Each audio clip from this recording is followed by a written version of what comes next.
Good morning. I'm Peter Milios from the Finance News Network. Stocks rose Thursday as Wall Street grew increasingly optimistic after a group of banks said it would aid First Republic amid the industry's crisis.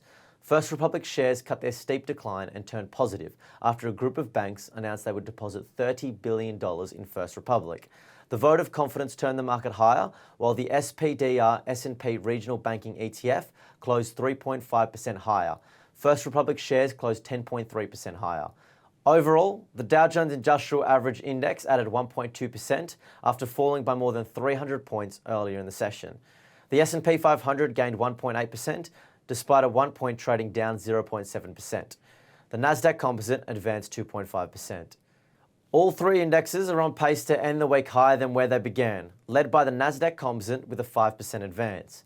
Also boosting markets was an announcement from Credit Suisse overnight that it would secure a line of credit of up to $54 billion from the Swiss National Bank and announced plans to repurchase debt to assure short-term liquidity.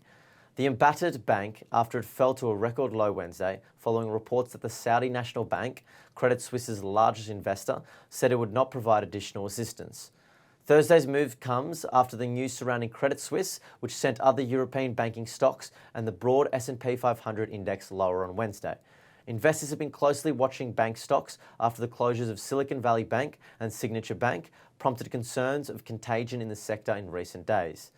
In commodity news, Moody's Investors Service has revised its global metals and mining outlook to stable from negative due to better business conditions in the US and Europe and the reopening of the Chinese economy.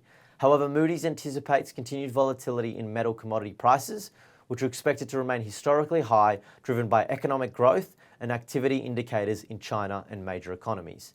And looking ahead, while the evolving banking crisis has recently been front and center, attention is shifting to central bank policy, particularly the FOMC meeting on the 22nd of March.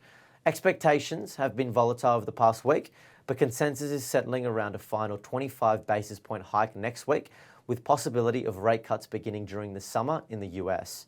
Overnight, most S&P 500 sectors closed higher. Technology and communication services were the standouts, each closing by more than 2.5% each.